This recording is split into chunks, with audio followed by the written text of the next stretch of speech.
হে আমার মুরব্বিয়ানেরা, বাবারা শুনে খেয়ে দিন না, বাবারা জেনে খেয়ে দিন না। নবীর প্রতি ভালোবাসা নিয়ে যদি দু চারবার আপনারা দরুদ শরীফ পড়েন, আপনারা নিশ্চয় আপনারা সাকসেসফুল হবেন। নবীর প্রতি ভালোবাসা বাড়িয়ে দিয়েছে যারা, তারা নিশ্চয় গেনার হয়েছে, তারাই জান্নাতি হয়ে গেছে। কেন নবীকে ভালোবাসা মানে স্বয়ং আল্লাহকে ভালোবাসা।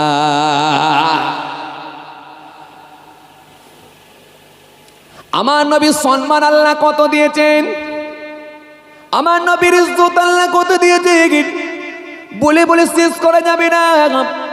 এতটুকু বলি শোনেন, এতটুকু আপনাদের বলি শোনেন, আমার রাসূলুল্লাহর ইজ্জত আল্লাহ কত দিয়েছেন।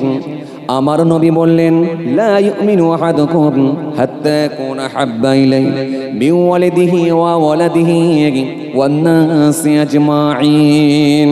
ততক্ষণ পর্যন্ত তোমরা প্রকৃত মুমিন হতে পারবে না যতক্ষণ না আমি রাসূলুল্লাহকে বেশি ভালোবাসতে পারো। কাদের থেকে? তোমাদের ছেলে মেয়ে, বিবি বাল বাচ্চা, তোমাদের পিতা মাতা, সমস্ত মানুষের ঊর্ধ্বে ওয়ান নাসি আজমাইন আমি রাসূলুল্লাহকে বেশি ভালোবাসা দিতে হবে। আমার নবীকে আল্লাহ কত ইজ্জত দিয়েছেন। চলুন নবীর ভালোবাসায় আপনারা বসে আছেন, একটুখানি শোনাই, ভালো করে শুনে রেখে দেন। আল্লাহ নবী দরবারে আছেন, হঠাৎ করে দেখা যায় হযরতে জিবরাইল ফেরেশতার আগমন ঘটল। হযরতে জিবরাইল ফেরেশতা এসে হাজির হয়ে গেল। হযরতে জিবরাইল ফেরেশতা এসে আমার রাসূলুল্লাহকে বললেন, ইয়া রাসূলুল্লাহ ওয়া ইয়া হাবিবাল্লাহ, হুজুর বিয়াদবি নেবেন না হুজুর, আল্লাহ আপনার কত শান বাড়িয়েছেন একবার শুনুন, আল্লাহ আপনার কত মর্যাদা বাড়িয়ে দিয়েছেন হুজুর, একবার খালি আপনি শুনুন। আল্লাহ নবী বললেন, হে জিবরাইল কি কথা একবার বলো। সোনার মদিনা শরীফে যখন আপনারা যাবেন, আল্লাহ যাদেরকে নিয়ে গেছেন তারা দেখে এসেছেন রাসূলুল্লাহ রওজা শরীফে যাবেন। রাসূলুল্লাহ রওজা শরীফ যাওয়ার আগে বাঁ দিকে একটা ঘেরা জায়গা দেখতে পাবেন, ওই জায়গাটা হলো রিয়াজুল জান্নাহ। ওই জায়গায় নামাজ পড়া মানে আল্লাহর জান্নাতের মধ্যে নামাজ পড়া। আরো জোরে বলেন, আরো জোরে বলেন। তরুণিয়া শুনে রেখে দিন, ওই রিয়াজুল জান্নার মধ্যে আপনি দেখতে পাবেন একদিকে মেম্বার আর একদিকে মেহরাব, যেটা মেহরাবুন নবী বলা হয়, মেম্বারে রাসূল বলা হয়। আল্লাহ নবী যে মেম্বার আর মেহরাব বানিয়েছিলেন, নবী যে জায়গায় দাঁড়িয়ে দাঁড়িয়ে খুতবা দিতেন, নামাজ পড়াতেন, ওই জায়গাটা আজও আছে। আর ওরই সোজা সোজি সবুজ গম্বুজের পাশে আপনি দেখতে পাবেন একটা গেট আছে, দেখতে পাবেন ওই গেটটা দিয়ে আমার রাসূলুল্লাহ মেম্বার মেহরাবে চলে আসতেন। ওরই অপোজিটে আর একটা গেট আছে, ওই গেট দিয়ে বেরোলেন মা ফাতেমা রাদিয়াল্লাহু তাআলা আনহার ঘর দেখতে পাবেন, যে ঘরে আমার রাসূলুল্লাহর কন্যা আমাদের আম্মাজান থাকতেন। ওই আম্মাজান হযরতে ফাতেমা রাদিয়াল্লাহু তাআলা আনহার ঘর। আমার নবী যখন সফরে যেতেন মা ফাতেমার সঙ্গে দেখা করে যেতেন, আর সফর থেকে ফিরে আসলে মা ফাতেমার সঙ্গে দেখা করি নিজের হুজরার মধ্যে যেতেন। ওরই সামনে একটু যাবেন, ওরই পূর্ব দিকে আপনি দেখতে পাবেন আর একটা গেট আছে, যে গেটটার ওপরে লেখা আছে বাবে জিবরাইল। হযরতে জিবরাইল ফেরেশতা ওই গেট দিয়ে আসতেন।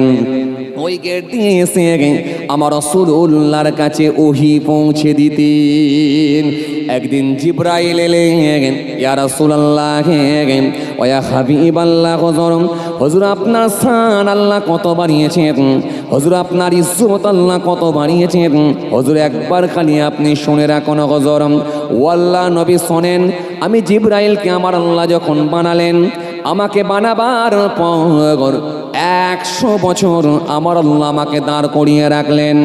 100 বছর আমি দাঁড়িয়ে রইলাম, আমি জানি না আমার কাজ কি, আমি জানি না আমার নাম কি, আমি জানি না আমার কি কি দায়িত্ব দেয়া হয়েছে বা হবে, এটা কিন্তু আমি কিছুই জানি না। 100 বছর দাঁড়িয়ে রইলাম।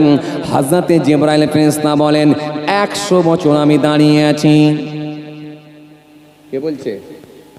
হযরতে জিবরাইল আলাইহিস সালাম বলছেন 100 বছর আমি দাঁড়িয়ে আছি। 100 বছর,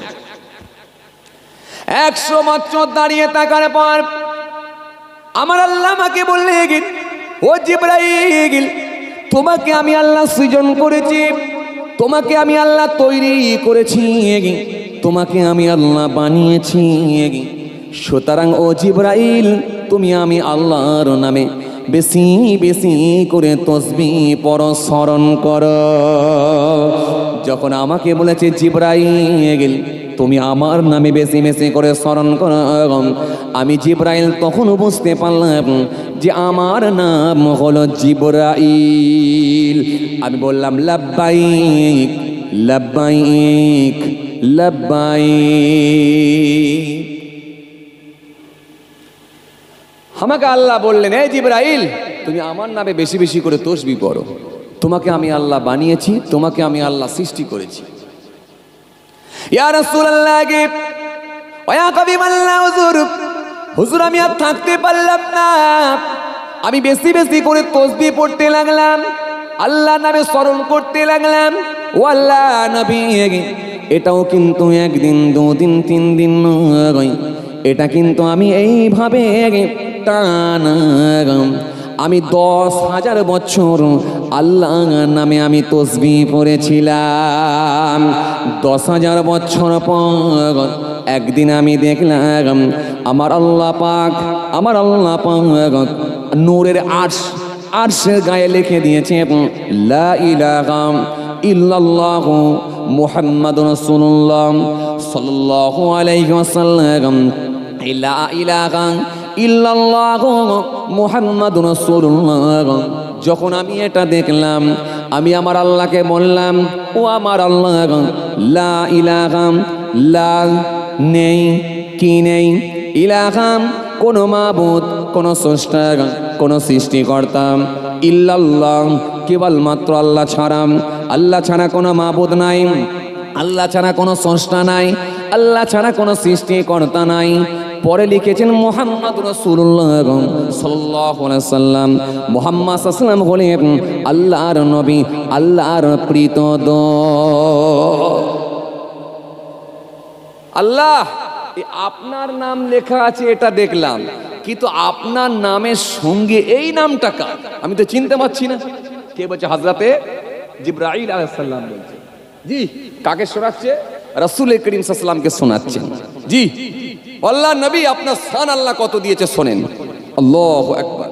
জি, হে তরুণিয়া নওজওয়ান জামাকেরা, হে মুরব্বিয়ানেরা, শুনে রেখে দিন বাবা, আমার আল্লাহ সেই সময় বললেন, ও জিবরাইল একবার শোনো, এই মুহাম্মদ রাসূলুল্লাহ যিনি, তিনি আর অন্য কেউ নয়, তিনি হবেন আমার প্রিয় নবী, তিনি হবেন আখিরি নবী, প্রিয় নবী, যে নবীকে আমি আল্লাহ না পাঠালে কিছু বানাবো না, যে নবীকে আমি আল্লাহ না পাঠালে কিছুই সৃষ্টি করব না, তিনি হলেন আখিরি নবী, তিনি হলেন হাবিবুল্লাহ। তাই কোরআন স্পষ্ট ঘোষণা দিয়েছে, ইয়া আইয়ুহাল্লাযীনা আমানু ইসতাজিবু লিল্লাহি ওয়া লির-রাসূল ইযা দাআকুম ইয়া আইয়ুহাল্লাযীনা আমানু লা তারফাউ আসওয়াতাকুম ফাওকা সাওতিন নবী। কোরআন স্পষ্ট ঘোষণা দিয়েছে, মাতাকুম রাসূল ফাখুযুহু ওয়া মা নাহাকুম আনহু ফান্তাহু।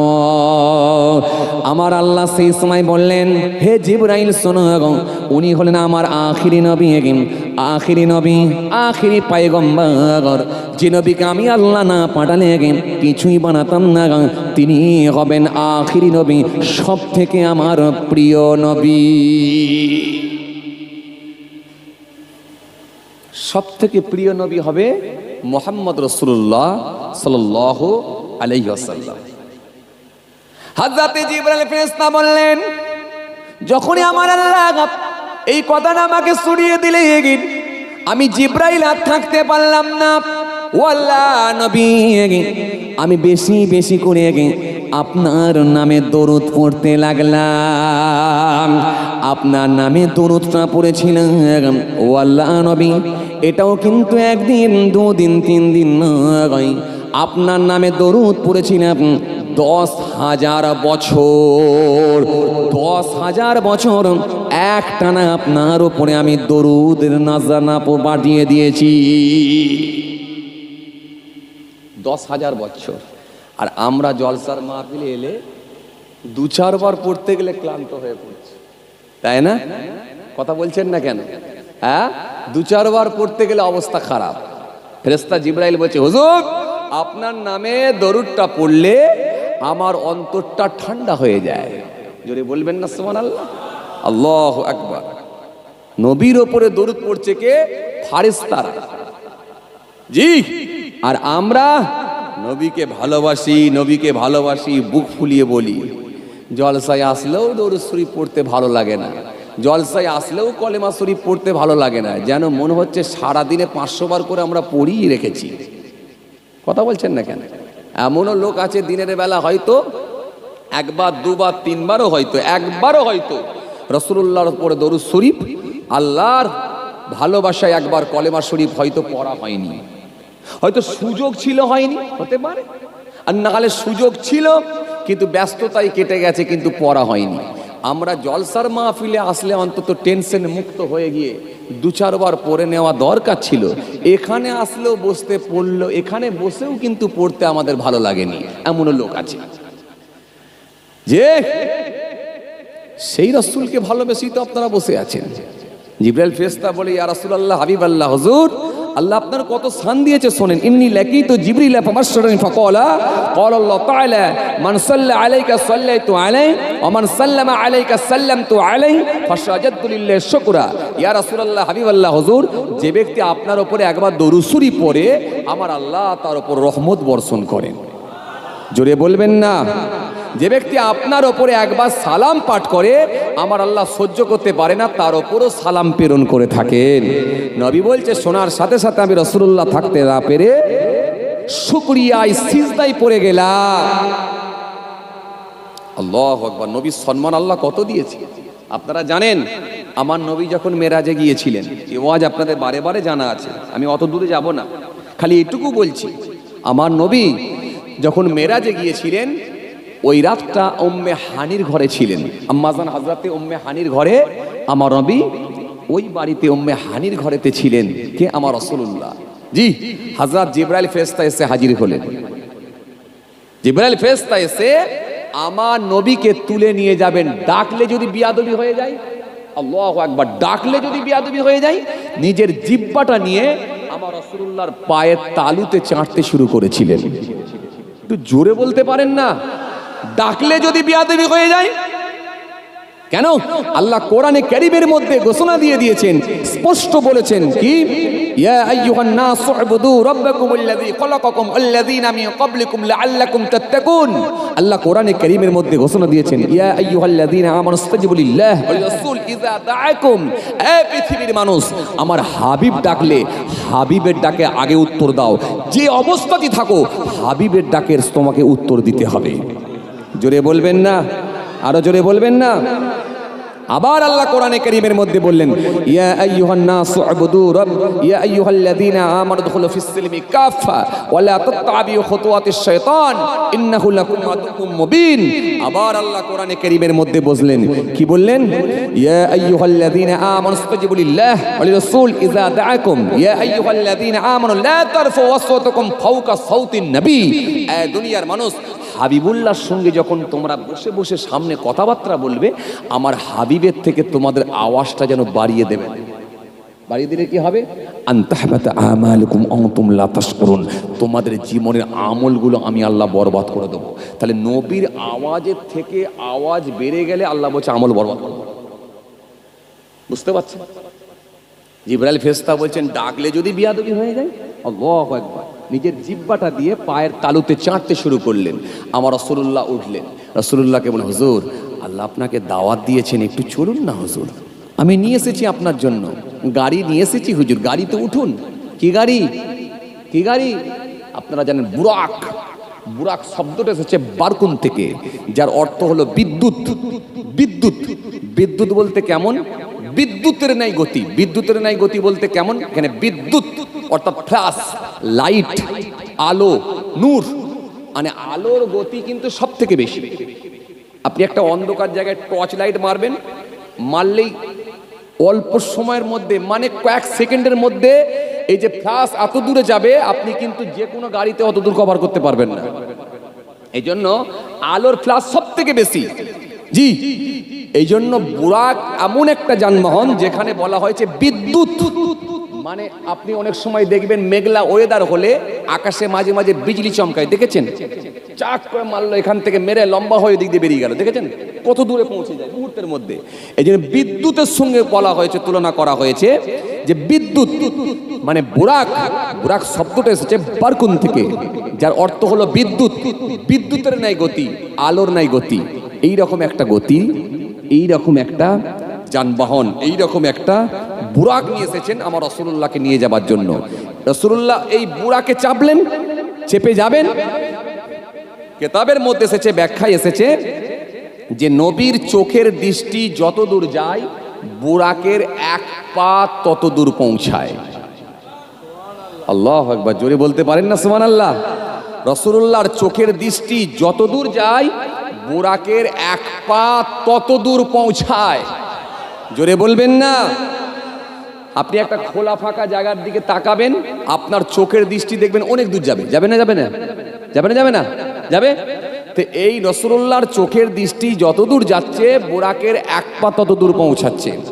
অনেক লম্বা ঘটনা, আমি অত দূর যাচ্ছি না, আপনারাও বারে বারে ওয়াজে শুনেছেন। যাই হোক, আমি বোঝানোর জন্য বলছি, এই বুরাকে চেপে আমার রাসূলুল্লাহ একেবারে সোজা পৌঁছালেন কোথায়? সিদরাতুল মুনতাহা। যেখানে পৌঁছাবার পর হযরত জিবরাইল ফেরেশতা বলে, হুজুর আর তো যেতে পারবো না, কারণ এটাই তো লাস্ট বর্ডার। এটা যদি ক্রস করি তাহলে আমার 600 নূরের ডানা পুরে সব ছারখার হয়ে যাবে। কারণ এই যে সিগন্যাল, এইটা কিন্তু ক্রস করা যাবে না, এটা কিন্তু পার হওয়া যাবে না। কেন? আর অনুমতি আমার নেই, পারমিশন নেই। সব তো পারমিশনের ব্যাপার থাকে।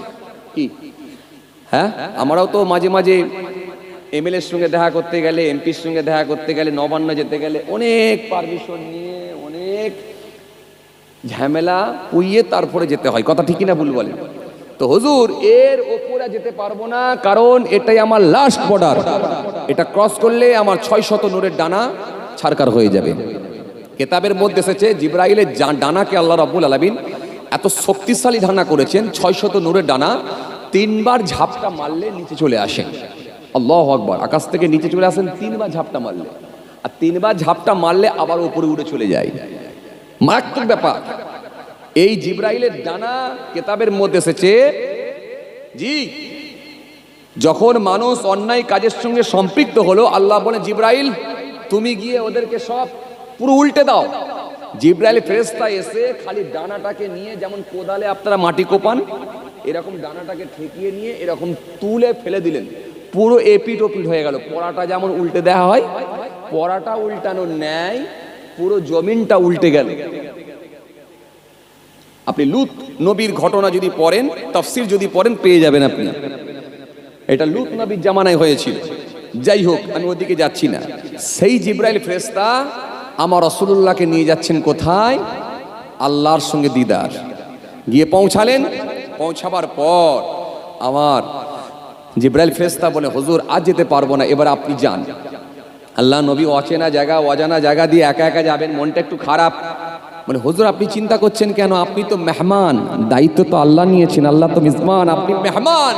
আল্লাহ তো আপনার জন্য ব্যবস্থা করে দিয়েছে, রাস্তা কিভাবে আপনি যাবেন, কি মেহমানদারি করাবেন, সব তো সিলেট আল্লাহ করে রেখেছে। আপনি ভাবছেন কেন? আপনি একটু আগান। একটু আগানোর পরই আল্লাহ রাব্বুল আলামিনের তরফ থেকে একটা পাঠানো হলো রফরাহ। রফরাহ এটা কেমন? এটা এক ধরনের লিফট। লিফট, এই লিফটটা কেমন? মাঝে মাঝে যেমন আপনারা বড় বড় হসপিটালে, বড় বড় শপিং মলে, বড় বড় ইউনিভার্সিটিতে আপনারা গেলে মাঝে মাঝে ওই যে সুইচ দাবান না, বড় বড় শপিং মলে আপনি গেলে সুইচ দাবাবেন, যেই সুইচটা ক্লিক করবেন বা দাবাবেন, 3 মারলেন 3 তলায় উঠে গেলেন। আপনি ফোর মারলেন, নাম্বার মারলেন তো উঠে গেলেন। এই রাফরাহ আমার নবী চেপেছেন পুরো লিফটের নাই, সোজা একেবারে আল্লাহর আরশ পর্যন্ত পৌঁছে গেলেন। অনেক ঘটনা, অনেক ঘটনা, অত দূরে যাচ্ছি না আমি, রাসূলুল্লাহ সান নিয়ে খালি বলছি একটুখানি। সোজা গিয়ে পৌঁছালেন। পৌঁছে যাওয়ার পর আমার আল্লাহর সঙ্গে যখন দিদার হলো, অনেক ঘটনা, অত ডিটেলসে আমি যাচ্ছি না। আমার আল্লাহর সঙ্গে দিদার হওয়ার পর আমার রাসূলুল্লাহ দেখলেন কি, আরশের উপরে লেখা আছে লা ইলাহা ইল্লাল্লাহ মুহাম্মদ রাসূলুল্লাহ সাল্লাল্লাহু আলাইহি ওয়াসাল্লাম, যেটা জিবরাইল ফেরেশতাও দেখেছিলেন। দেখে 10,000 বছর আমার রাসূলুল্লাহর উপরে দরুদ শরীফ পড়েছিলেন। সেই জায়গায় যখন আমার নবী পৌঁছালেন, গিয়ে দেখলেন যে এখানে লেখা আছে লা ইলাহা ইল্লাল্লাহ মুহাম্মদ রাসূলুল্লাহ সাল্লাল্লাহু আলাইহি ওয়াসাল্লাম। আমার নবী চিন্তা করছেন জুতো খুলে যাব না, জুতো পরে যাব, চিন্তা করছেন। তখন আমার আল্লাহ বলে, হাবিব, নবী রাসূলুল্লাহর একটু মনে এসে গেল। কেন? হযরতে মুসা কালিমুল্লাহ যখন তুর পাহাড়ে উঠেছিলেন, সেই সময় জুতো পরে উঠছিলেন, আর আল্লাহর তরফ থেকে জানানো হলো, মুসা, এটা পবিত্র স্থান, পবিত্র জায়গায় আসছো, জুতোটা খুলে এসো। তো আমার নবী সেই সময় চিন্তা করছে, আমি আরশ যাচ্ছি, জুতোটা খুলে যাব না জুতো পরে যাব? আল্লাহ রাব্বুল আলামিন জানেন, হাবিব, আপনি আর মুসা নবী এক নয়, আপনার সম্মান আমি আল্লাহ সব থেকে বেশি বুলন্দ করে দিয়েছি। আপনি জুতো পরে এলেই আপনার জুতোর ধুলা মোবারকটা যদি এখানে পড়ে, আমার আরশ ধন্য হয়ে যাবে। আল্লাহু আকবার। সেই রাসূলুল্লাহকে আল্লাহ কত ভালোবাসা দিয়েছেন, সেই নবীর মুহাব্বতে আপনারা এসে বসেছেন, সেই রাসূলুল্লাহর ভালোবাসায় আপনারা জলসা দিয়েছেন, সেই নবীর মুহাব্বতে অন্তত 2-4 বার দরুদ শরীফ পড়বেন। তাহলে ঝিমিয়ে কেন? আমি এইটাই বোঝাতে গিয়ে এত দূর চলে এলাম। আমার আল্লাহ সেই সময় বলে, আল্লাহ, আপনি আরশের মতো জায়গাতেও আমার নাম দিয়েছেন। আল্লাহ বলে, হাবিব, শুধু আরশের মতো জায়গাতে তো নয়, ও আমার দোস্ত, শুধু আরশের মতো জায়গাতে নয়, সব জায়গায় তো আপনার নাম দিয়েছি। যেখানে আমি আল্লাহর নাম দিয়েছি, পাশেতেই আপনার নাম দিয়েছি। মেরা আরশ पे तेरा नाम, खतीब के खुतबे में तेरा नाम, मुहद्दिस के हादिस में तेरा नाम, मुफस्सिर के तफसीर में तेरा नाम, कुरान के हर पारे में तेरा नाम, मुकर्रर के तकरीर में तेरा नाम, मस्जिद के मीनार में तेरा नाम, यहाँ तक कि मोहम्मद जहाँ होगा मेरा नाम, वहाँ होगा तेरा नाम। জোরে বলবেন না? হায় আমার দোস্ত হাবিব, পৃথিবীর জমিনে যখন আমার বান্দা বান্দিরা কোরআন শরীফ তেলাওয়াত করবে, আমি আল্লাহর নাম পাবে, আপনারও নাম পাবে। পৃথিবীর জমিনে যখন আমার বান্দারা একবার কলেমা শরীফ পড়বে, আমি আল্লাহর নাম পাবে, আপনারও নাম পাবে। পৃথিবীর জমিনে যখন আমার বান্দারা মসজিদে গিয়ে যখন তারা আজান দেবে, আমি আল্লাহর নাম পাবে, আপনারও নাম পেয়ে যাবে। পৃথিবীর জমিনে আমার বান্দারা যখন মসজিদের মেম্বারের উপরে যখন আমি আল্লাহর নাম লিখবে আল্লাহু, পাশেতেই আর একটা সাইডে লিখবে মুহাম্মদ রাসূলুল্লাহ। সুতরাং আয় আমার হাবিব, যেখানে আমি আল্লাহ, পাশেতেই আপনাকে সাইডই আপনাকে রেখে দিয়েছি। আর আজকে কিছু ভণ্ড মৌলবী বলে যে আল্লাহু আর এদিকে মুহাম্মদ সাল্লাল্লাহু আলাইহি ওয়াসাল্লাম লিখে দিলে এটা শিরিক হয়ে যাবে। অনেক ভণ্ড মৌলবী কিছু বেরিয়েছে, এপার বাংলা ওপার বাংলা আপনারা দেখতে পাচ্ছেন। তারা বলছে যে লা ইলাহা ইল্লাল্লাহ বলো, কিন্তু মুহাম্মদ রাসূলুল্লাহটা বলা যাবে না, নাউযুবিল্লাহ মিন যালিক। জানো, মুহাম্মদ রাসূলুল্লাহ আল্লাহর নামের সঙ্গে বললে শিরিক হয়ে যাবে। আরে খ্যাপা, মুহাম্মদ রাসূলুল্লাহ তো সিলেক্ট করেছে, এটা পৃথিবীর কোনো মানুষ নয়, এটা তো স্বয়ং আল্লাহ নিজে সিলেক্ট করেছে। ইয়া আইয়ুহাল্লাযীনা আমানু আমিনু বিল্লাহি ওয়া রাসূলিহি ওয়াল কিতাবিল্লাযী নাযালা আলা রাসূলিহি ওয়াল কিতাবিল্লাযী আনজালা মিন ক্বাব ওয়া মা ইয়াকফুরু বিল্লাহি ওয়া মালাইকাতিহি ওয়া কুতুবিহি ওয়া রাসূলিহি ওয়াল ইয়াউমিল আখির ফাকাদ দাল্লা দালালান বাঈদা। এটা তো আল্লাহর কোরআনের আয়াত। ইয়া আইয়ুহাল্লাযীনা আমানু আমিনু বিল্লাহি ওয়া রাসূলিহি। তাহলে এক নম্বরে আল্লাহর উপরে ঈমান, দ্বিতীয় নম্বরে তার হাবিবুল্লাহর উপরে ঈমান। জোরে বলবেন না? আরো জোরে বলবেন না? তাহলে মুহাম্মদ রাসূলুল্লাহ এটা সেট করেছে, সিলেক্ট করে দিয়েছে আমার আল্লাহ নিজে। সুতরাং আপনি বাদ দেবার কে? সুতরাং আপনি যদি নবীকে নিয়ে যদি কটু কথা বলেন, রাসূলুল্লাহকে নিয়ে যদি কুরুচিকর মন্তব্য করেন, নবীকে নিয়ে বেফাস মন্তব্য করেন, এতে আপনার ইমানের খাতরা হবে, আপনার ঠিকানা জাহান্নাম হতে পারে, এটা মনে রাখতে হবে। কারণ রাসূলুল্লাহর সম্মান আল্লাহ নিজে বাড়িয়ে দিয়েছেন। জোরে বলবেন না? সেই রাসূলুল্লাহকে আল্লাহ বলে, হাবিব শুধু আরশের মতো জায়গায় নয়, সব জায়গায় আপনার নাম দিয়েছি। তখন আমার নবীকে আমার আল্লাহ বললেন, যান একটু আসমানটা ঘুরে ঘুরে দেখেন। আমার রাসূলুল্লাহ আসমানটা ঘুরে ঘুরে দেখলেন। হ্যাঁ তরুণিয়া নওজওয়ান জামাকেরা, হে আমার মুরব্বিয়ানেরা, বাবারা শুনে খেয়ে দিন না, বাবারা জিনে খেয়ে দিন না। আমার আল্লাহ সেই সময় জিবরাইলকে বললেন, যাও একটু আসমানে ঘুরে ঘুরে দেখাও। আমার নবী 7টা আসমান ঘুরে ঘুরে ঘুরে দেখলেন। আমার নবীকে বলা হলো, যান আপনি একটু যান, জাহান্নামার একটু পরিবেশটা আপনি দেখে আসুন। আমার নবী জাহান্নামার দরজার সামনে গিয়ে হাজির হলেন। দরজার সামনে গিয়ে যখন পৌঁছালেন, সে সময় আল্লাহর আযাবের মালায়, আল্লাহর আযাবের ফারেশতারা আমার নবীকে দেখে সম্মানে তারা দাঁড়িয়ে পড়েছিলেন। তারা বলেছিল, বালাগাল উলা বিকামালিহি কাসাবাত তুজা বিজামালিহি হাসনাত জামিউ খিসালিহি সাল্লু আলাইহি ওয়ালিহি। সমস্ত ফারেশতারা উঠে দাঁড়িয়েছে, কিন্তু একটা ফারেশতার ভিতরে অহংকার ছিল, সে আমার নবীকে দেখে দাঁড়ালো না। আমার রাসূলুল্লাহকে দেখে এসে বেপরোয়া ভাব, তার মনটা নরম হলো না। আমার নবীকে দেখে দাঁড়ালো না, আমার নবীকে দেখে উঠলো না, আমার নবীকে দেখে সম্মান দিল না। হযরত জিবরাইল চুপ হয়ে গেলেন, খামোশ খেয়ে গেলেন। এ কি করে? রাসূলুল্লাহর সম্মান আল্লাহ বানিয়েছেন, নবীর ওপরে দরুদ পড়তে আল্লাহ বলেছেন। আল্লাহ নবীর ওপরে দরুদ পড়ে, আর সেই রাসূলুল্লাহর ওপরে ভালোবাসায় কিছুই বলল না, উঠে দাঁড়ালো না। হযরত জিবরাইল ফেরেশতা চুপ করে গেলেন। কিন্তু ফারেশতা যখন একজন ফারেশতা আমার নবীকে দেখে দাঁড়ালো না, সঙ্গে সঙ্গে আমার আল্লাহ বললেন, হে জিবরাইল, ও আমার নবীকে ভালোবাসে না, ও আমার নবীর প্রতি সম্মান দেয় না, ও আমার নবীকে শ্রদ্ধা করে না। যাও, আমি আল্লাহ বলি, জিবরাইল যাও, এখনই ওর ডানা দুটোকে কেটে দাও।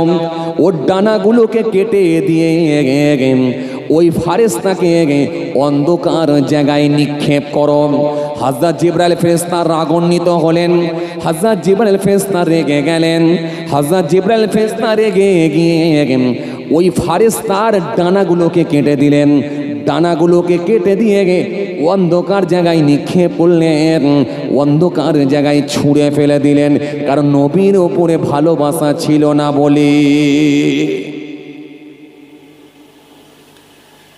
কথা বুঝতে পারছেন কি বলছি?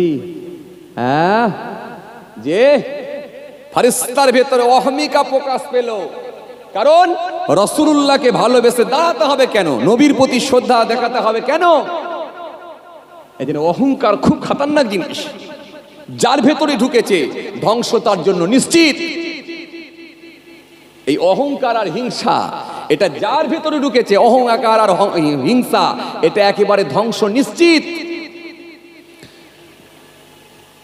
এই জন্য আল্লাহ রাব্বুল আলামিন কোরআনে কারীমের মধ্যে বললেন, ওয়াদ্দা কাসীরুম মিন আহলিল কিতাব লাউ ইয়ারুদ্দুনাকুম মিন বা'দি ঈমানিকুম কুফফার হাসাদাম মিন ইনদি আনফুসিহিম মিন বা'দি মা তাবাyyana লাকুমুল হক ফাআফু ওয়াসফাহু হাত্তা ইয়াতিয়াল্লাহু বিআমরিহি ইন্নাল্লাহা আলা কুল্লি শাইইন কাদির। আল্লাহ কোরআনে কারীমের মধ্যে বললেন, ওয়াদ্দা কাসীরুম মিন আহলিল কিতাব লাউ ইয়ারুদ্দুনাকুম মিন বা'দি ঈমানিকুম কুফফারাম। কষ্ট হচ্ছে আপনাদের? জোরে বলেন, ঘুম পেয়ে যাচ্ছে না? হ্যাঁ, রাত অনেক, কি বলেন আপনারা? হ্যাঁ, রাত অনেক না? রাত অনেক, ঘুম পাওয়ারই কথা। ও আল্লাহ, একটা পার হয়ে গেছে তো। হ্যাঁ, আহা, তাহলে দোয়া কর দিই নাকি গো? হ্যাঁ, বলে না আর একটু হোক, একবার তকবির দেন তো দেখি, না আর তাকবীর। সবাই মিলে দেন না আর তাকবীর। ওয়েদার মেঘলা বলে দিনের বেলা রোজা রেখেছিলেন নাকি? আওয়াজ কম কেন? একদম একটু সবাই মিলে জোরে আওয়াজ করে দেন না, না আর তাকবীর। সিলসিলা মুজাদ্দিদ জামান দাদা পীরের হক সিলসিলা, নার তাকবীর। খাজুরডাঙ্গা গ্রামের বাৎসরিক সালে নার তাকবীর। মাশাআল্লাহ মাশাআল্লাহ। এই জন্য আমি আপনাদের প্রথমে কি বলেছিলাম, পাপ মুক্ত মানুষ হয়ে যান, পাপ মুক্ত মানুষ হলে আমার আল্লাহর সঙ্গে ট্রানজাকশন তৈরি হবে। আর যদি পাপ মুক্ত জীবন যদি না তৈরি করতে পারেন, তাহলে টুপি পরা হবে, পাঞ্জাবি পরা হবে, এখানেও সার্ভিস দেবেন। আর কি বলে খাজুরডাঙ্গা বাজারে গিয়ে লটারির দোকানেও সার্ভিস দেবেন। মনে রাখবেন কোনো দিন কিন্তু আমার আল্লাহর সঙ্গে কানেকশন যোগাযোগ থাকবে না। এই জন্য ভাইরা আমার, বাবাজিরা আমার, যে কথা আপনাদের বোঝাতে চাইছি না, এই জন্য ফারিস্তা অহমিকা ঢুকে যাওয়ার জন্য আল্লাহ বললেন যাও ওর ডানা দুটো কেটে দিয়ে ওকে অন্ধকার জায়গায় নিক্ষেপ করে দাও। এই জন্য যার ভেতরে অহংকার আছে সে নাজাত পাবে না, যার ভেতরে হিংসা আছে সে নাজাত পাবে না। কারণ এখানে আল্লাহ কোরআনে কারীমের মধ্যে বললেন ওয়াদ্দা কাসীরুম মিন আহলিল কিতাব লাউ ইয়ারুদ্দুনাকুম মিন বা'দি ঈমানিকুম কুফফারাম হাসাদাম মিন ইনদি আনফুসিহিম মিন বা'দি মা তাবাyyana লাহুমুল হক ফাআফু ওয়াসফাহু হাত্তা ইয়াতিয়াল্লাহু বিআমরিহি ইন্নাল্লাহা আলা কুল্লি শাইইন কাদির। আল্লাহ কোরআনে কারীমের মধ্যে বললেন আহলে কিতাবদের অনেকে চায় ঈমান আনার পর তোমাদেরকে কুফরি অবস্থায় ফিরিয়ে নিতে। ঈমান আনার পর তোমাদেরকে কুফরি অবস্থায় ফিরিয়ে নিতে আহলে কিতাবদের অনেকে চায় ঈমান আনার পর তোমাদেরকে কুফরি অবস্থায় ফিরিয়ে নিতে, কিন্তু ফেরাতে না পারার কারণে হিংসা বশত তোমাদের ওপর এরূপ আচরণ করে। আজকে সারা পৃথিবীর দিকে তাকান, মুসলমান মার খাচ্ছে। বাবাজি আমার ভাইরা, আপনাদের জানা আছে ইসরায়েলের সৈন্যরা ওই ফিলিস্তিনের মুসলমানদেরকে হাজার হাজার মুসলমান, লক্ষ লক্ষ মুসলমানকে জানে মেরে ফেলেছে। শুধু তাই না, আপনাদের জানা আছে মায়ানমারের মুসলমানদের ওপরে কি নির্মম অত্যাচার হয়েছে, কি নির্মম তাদের ওপরে জুলুম হয়েছে, কেমন ভাবে তাদেরকে বাবাজি আমার ভাইরা তাদের জীবনগুলোকে শেষ করে দেওয়া হয়েছে। আপনাদের জানা আছে ও বাবাজি আমার ভাইরা, কারোর গলা কেটে দেওয়া হয়েছে, কারোর জ্যান্ত অবস্থায় পেটের মধ্য থেকে নারী ভুঁড়িগুলো বের করে নেওয়া হয়েছে। গর্ভবতী মহিলার পেটের ভেতর থেকে বল্লামের দ্বারা বড় তরোয়ালের দ্বারা তার বাচ্চা বের করে নেওয়া হয়েছে। কি নির্মম জুলুম হয়েছে, কি নির্মম ভাবে অত্যাচার হয়েছে। কত পাষাণ দিলের মানুষ তারা যেভাবে মায়ানমারের মানুষের উপর অত্যাচার করেছে, গোটা পৃথিবীর কাছে এটা দৃষ্টান্ত। এ তরুণিয়া শুনে রেখে দিন, ও বাবাজি আমার ভাইয়েরা শুনে রেখে দিন। আপনাদের জানা আছে, শুধু তাই নয়, আপনাদের জানা আছে বাবাজি আমার ভাইয়েরা, গোটা ভারতবর্ষের জমিনে যেভাবে আজকে দেখুন মব লিঞ্চিং শুরু হয়েছে, জ্যান্ত মানুষগুলোকে ধরে পিটিয়ে পিটিয়ে খুন করা হচ্ছে। আপনাদের জানা আছে গোটা ভারতবর্ষের জমিনে ও বাবাজি আমার ভাইয়েরা, কোথা সানাউল্লাহ থেকে শুরু করে আফলাক থেকে শুরু করে আফরাজুল থেকে শুরু করে, আপনাদের জানা আছে রাজস্থানের জমিনে যে কাজে গিয়েছিল মালদায় বাড়ি, সেই আফরাজুলের ওপরে ও বাবাজি আমার ভাইয়েরা, আপনাদের জানা আছে তাকে জোর করে তুলে নিয়ে গিয়ে বাবাজি আমার ভাইয়েরা জঙ্গলের ধারে নিয়ে গিয়ে গাঁতি দিয়ে তার ওপর তার গোটা শরীরকে ক্ষতবিক্ষত করে দিয়ে ও বাবাজি আমার ভাইয়েরা তার উপরে পেট্রোল ঢেলে দিয়ে জ্যান্ত অবস্থায় পুড়িয়ে মারা হয়েছে। শুধু তাই নয়, সারা দেশ জুড়ে, সারা বাংলা জুড়ে আনিস খান থেকে শুরু করে যেভাবে নিরীহ মুসলমানগুলোকে মারা হয়েছে, একটা দুটো তিনটে নয়, আমরা দেখতে পাই কিছু হিংস্র পশুর ন্যায় কিছু মানুষ, তাদের চাল চলন, তাদের কথাবার্তাগুলো হিংস্র পশুর ন্যায় হয়ে গিয়েছে। তারা ধর্মের স্লোগান দিয়ে, জয় শ্রীরামের ধ্বনি দিয়ে নিরীহ মুসলমানগুলোকে হত্যা করেছে। একটা দুটো তিনটে নয়, হাজার হাজার। কারোর বাড়ি ভেঙে দেওয়া হয়েছে, দোকান ভেঙে দেওয়া হয়েছে, মাদ্রাসা ভেঙে দেওয়া হয়েছে, ও বাবাজি মসজিদ ভেঙে দেওয়া হয়েছে। এখানে অন্য কিছু কারণ নয়, একটাই কারণ, সেটা হলো হিংসা। আল্লাহ বললেন তোমরা ঈমান আনার পর হিংসা বশত তোমাদের উপরে এরূপ অত্যাচার করে, এইরূপ জুলুম করে, এই জন্য আমি আল্লাহ বলি তোমরা তাদেরকে ক্ষমা করো এবং এড়িয়ে চলো, দূরে থাকো যতক্ষণ না আল্লাহর নির্দেশ হয়। এজন্য আমাদের কাজ হলো ক্ষমা করে দেওয়া, আমাদের কাজ হলো তাদের থেকে এড়িয়ে চলা। সূরা হুজুরাতের মধ্যে 11 নম্বর আয়াত দিয়ে বললেন আমার আল্লাহ, তোমরা একটা সম্প্রদায় আর একটা সম্প্রদায়কে যেন তোমরা তোমরা বিদ্রুপ করো না, হতে পারে বিদ্রুপকারীদের চেয়ে তারা উত্তম। আল্লাহ এখানে কোনো মুসলমানকে ইন্ডিকেট করে বললেন না, কোনো খ্রিস্টান জাতিকে ইন্ডিকেট করে বললেন না, কোনো অমুসলমানকে ইন্ডিকেট করে বললেন না, আল্লাহ কোনো ধর্মের মানুষকে ইন্ডিকেট করে বললেন না, বরং আল্লাহ এটা সার্বিকভাবে বললেন কি কোনো কমিউনিটি যেন অন্য কোনো কমিউনিটিকে যেন বিদ্রুপ না করে।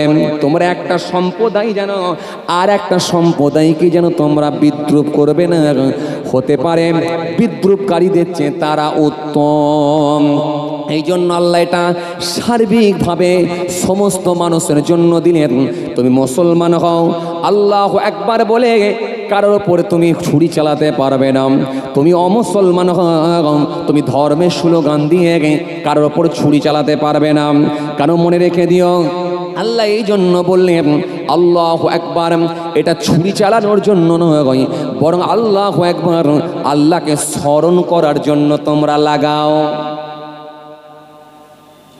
যখন তোমরা আল্লাহকে স্মরণ করবে, আল্লাহু আকবার আল্লাহু আকবার বলো, কিন্তু আল্লাহু আকবার বলে কোনো মানুষের উপরে, কোনো অমুসলিমের উপরে ছুরি চালাতে পারবে না।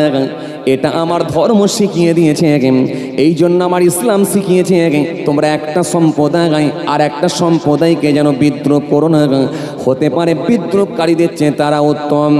এরপর আল্লাহ কি বললেন, তোমরা একটা নারী আর একটা নারীকে যেন বিদ্রুপ করো না, হতে পারে বিদ্রুপকারীর থেকে সে উত্তম।